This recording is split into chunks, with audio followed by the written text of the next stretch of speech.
working for them. I mean, HI and Master Builders are your two industry associations in terms of registered builders. You've obviously got specialist associations as well, but they're your two main ones. The big difference between them, which a lot of people don't understand, is HI are a national organisation, a national association. So everything that the HI does is top down from a national perspective, right? So their policies, I guess, and in what they're doing for the industry is primarily housing affordability. Right. The more affordable housing is, the better for the industry. Right. Can't argue with that. So obviously they're against red tape, increase in costs at any level, from land development all the way through. And that's a national objective. Now, versus Master Builders, whilst they have a national brand, i.e. Master Builders, Master Builders Victoria is its own organisation. So things get done a lot quicker at Master Builders because they're all in the same office. They only have to go as high as the person sitting across from them, which can take a matter of minutes. And we saw it throughout COVID. Any communication that went out throughout, all the closing in the industry and the restrictions and everything else, Master Builders was always about 6 hours before HIA. Yes. And I purely put that down to the fact that they're all here in the office dealing with Victorian lockdown legislation, restrictions, everything else. So it came out quick. Whereas HIA had been a national organisation, it had to go to Canberra first, then possibly to another state, to some other person. So it had to go through many more channels, and things just take a lot longer. But from a wider policy perspective, they seem to be doing a lot more at a national level, and that's stuff that we never see in the industry. Right? Even members, builders within the industry, you don't see all of the stuff that goes on, the stuff that they really push for and strive for at a national level and at a Victorian level. And the person in charge now, Keith, at HIA in Victoria, he's doing a lot, and I think he's doing really well, and I think he's making big inroads into the government here, and I think there's a lot more collaboration now between HIA and Master Builders, which I think has to happen. I know they're in competition with each other for members. When people say to me, who should I join? I'm saying, well, if you can afford it, join both. If you can't afford it, pick one. At the end of the day, they're both going to essentially give you the same level of options and service and contracts. They both have the same level of abilities when it comes to everything. Correct, so. And they all offer the same things. But if you can afford it, both, because they are really trying to do good things. Unfortunately, they are member-based associations, and globally member-based associations are non-profitable and extremely hard to operate and keep operating. Because we live in a different world now. Back in the 60s, 70s, 80s, even the 90s, we were proud to be members of associations. They were there was a lot more of that community feel, and I don't want to use the word union, so I won't, but that's a conversation we're not having. Not touching on that. Whereas now, we just expect more, I guess, from those organisations. So, look, they do a lot of good things. At the same time, could they be better? Yeah, of course. I mean, they've still got their own agenda. They've still got to make money or keep operational. But it's like anything. You're only going to get out of it what you put in. Because people often say to me, I've been a member, I don't get anything from it. But what do you want from it? What are you, type thing. So, from what I've seen, both of them, they're necessary. And they challenge the government. They challenge policy. So they have to be there.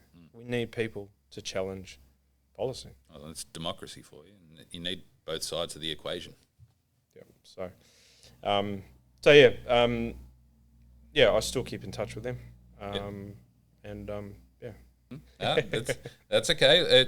We're all allowed to have our views, and when it comes to it, like there is going to be divide between people, whether they're two builders, whether they're two homeowners, whether that's builder and homeowner. Yep. There's going to be a divide there, and being able to sort of bridge that. You've got the industry bodies like the HIA and the MBA, and there's a few other smaller ones. Landscape Victoria, Sparza. And definitely. They're not called Sparza anymore. Master Swimming. Master Swimming. Something And, like Sorry, we should check that, it's all changed. And they're all constantly changing as well. Yep. And trying to improve. So that's a positive thing. And with that diversity, definitely there could be some more information sort of being spread by those organisations to be able to sort of... Yeah, goes back to the VBA. The VBA need to open their doors again. When I was at the HIA, we actually had an industry monthly meeting with the VBA. The VBA hosted us, myself and a couple others from HIA, Master Builders, a couple other organisations, and we would have a monthly meeting there. Yep. To discuss. It was more around the registration side of things and what was happening and changes from their end, and they would ask us for feedback from the forms and that kind of stuff, and that was fantastic. They actually opened their doors to listen to organisations within the industry. They don't do that anymore. Yeah. As far as I'm aware, I don't think they do that at any level with the VBA, and they really do need to open their doors again to the industry. And stop trying to shut them out.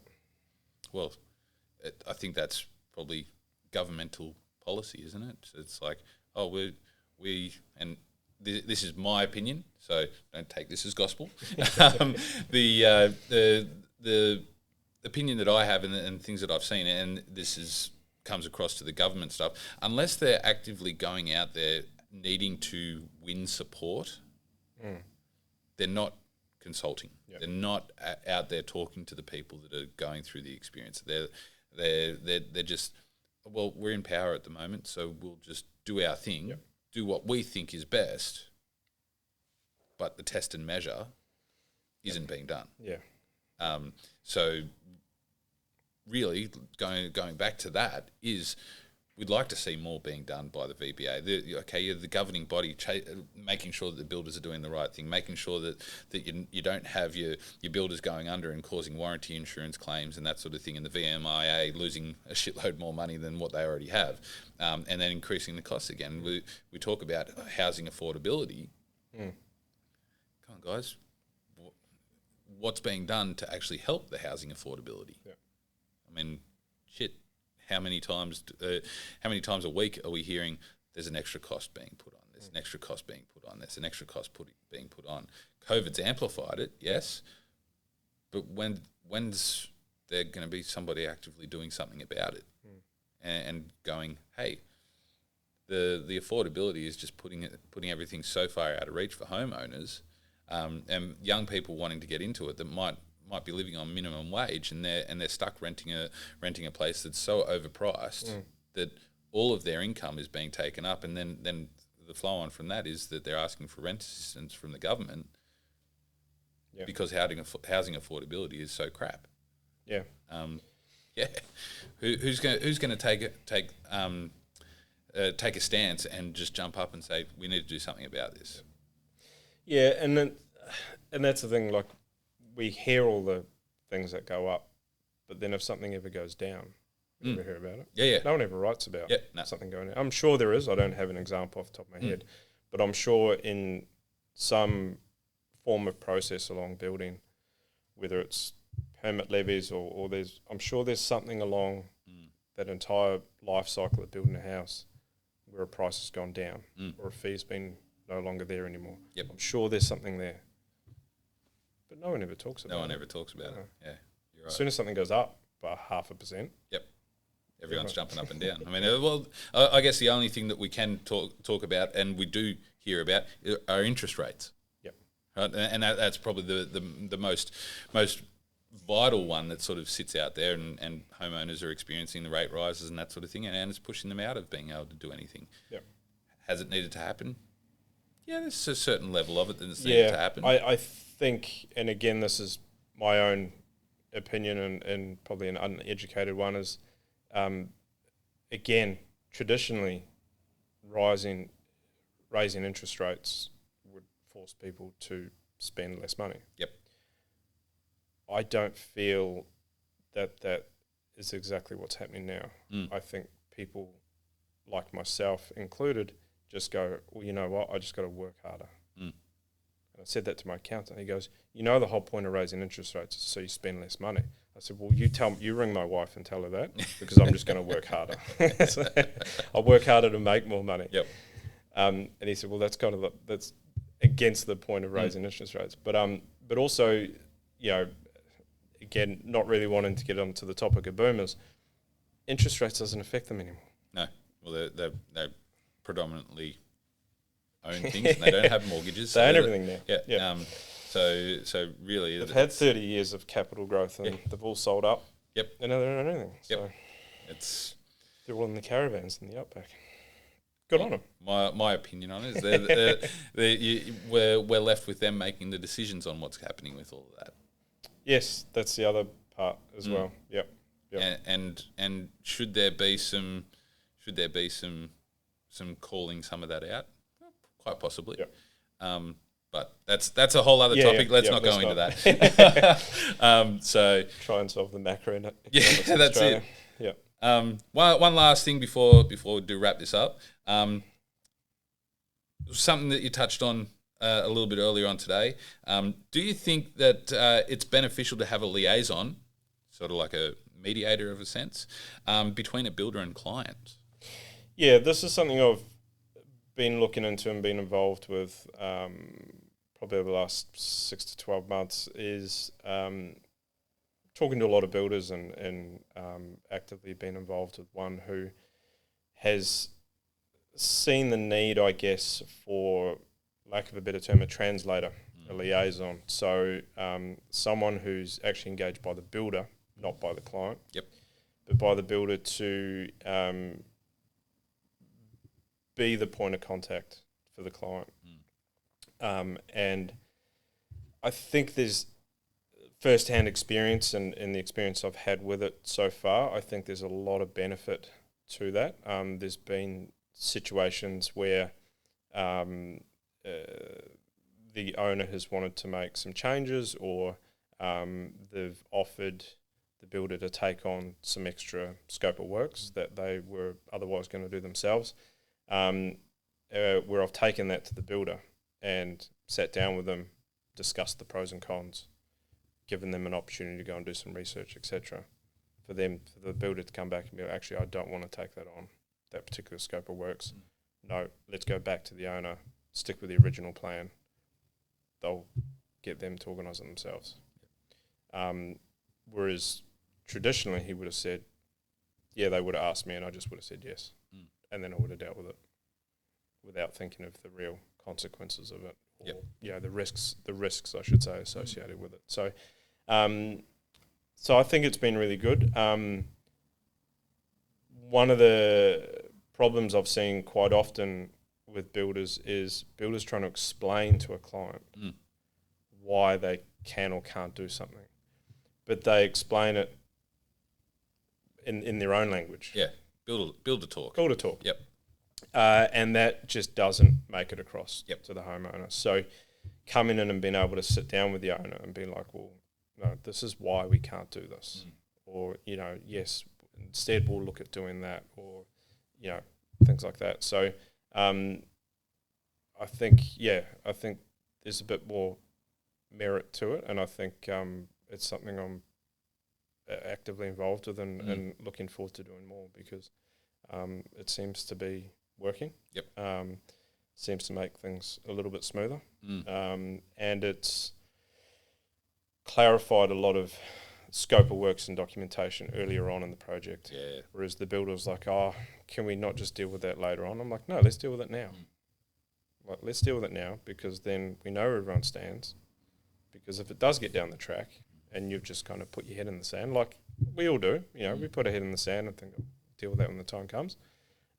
It's too late by then. Yep. You know, and it is really managing the expectations of both parties, and also, you know, for instance, on one of the examples was waiting for the permit to come through. The owner was like, well, can't we just start doing, you know, some demo, and can't we start, you know, what about this part? This part of the house doesn't need a permit. Why can't we start doing that?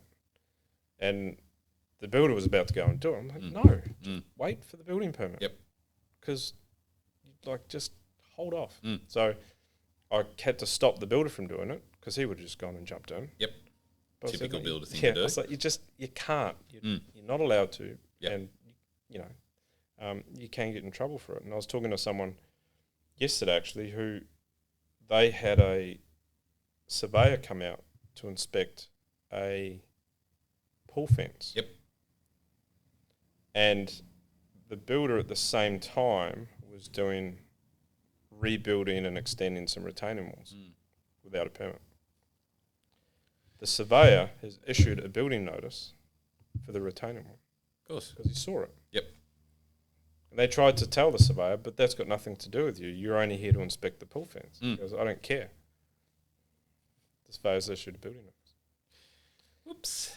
And I get it. Maybe 12 months ago, 3-4 years ago, the surveyor probably wouldn't have cared. They probably wouldn't have, you know, well, I'm just here to do this part. I'll just do my job. Yep. But things are changing. Oh, they are. Yeah. Yeah, So, very much so. yeah, little things like that, I think, have definitely been beneficial for both the client and the builder, managing both their expectations. Yeah, definitely. Those expectations, it's definitely better to be managing all of that rather than just, hey, I need to do this, and we know builder talk. We'll sit around and we'll say things black and white in our language and expect everyone to understand. Yeah. And because I haven't been emotionally or financially invested in the project, I've challenged both parties. Yep. I've challenged the builder and said, you know, why on a few things. But I've also challenged the owner and said, well, you know, because they wanted to do a part of the works, you know, in a year or two. I'm like, well, why don't we do it now? Because otherwise you're going to end up ripping out things that we've just done. Yep. But then they explained their whole situation in a bit more detail. I said, okay, now I get it. All right, now it makes more sense. Now I know why we're dealing with the way we're dealing with it. Because the builder was like, oh, this is stupid. I don't know whether, you know. So they just kind of get in their own little turf without actually sitting down and I get it, maybe the client didn't want to explain their own personal financial situation to the builder. Yep.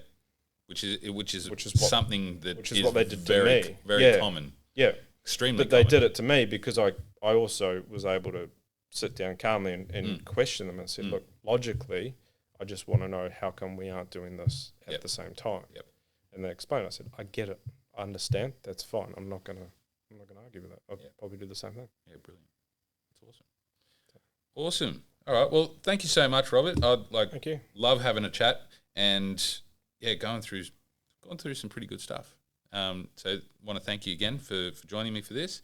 And this is all going to come out and I'm going to share it everywhere and get it out there happening. But thank you again. And everybody out there, thanks for joining us. Hope you've enjoyed it. And if you want to find Robert, you'll be able to find him. All the links and that sort of thing will be underneath wherever it might be, depending on the platform. Join us again. We're going to have a few more conversations this year with a few other guys as well, and people that are all sort of on the same page when it comes to how we're building and how we're going about this so that homeowners can get the best experience. So subscribe, do all the fun stuff, whichever platform you're on, and join us again shortly for another episode. Thanks a lot, guys. Enjoy the rest of the day.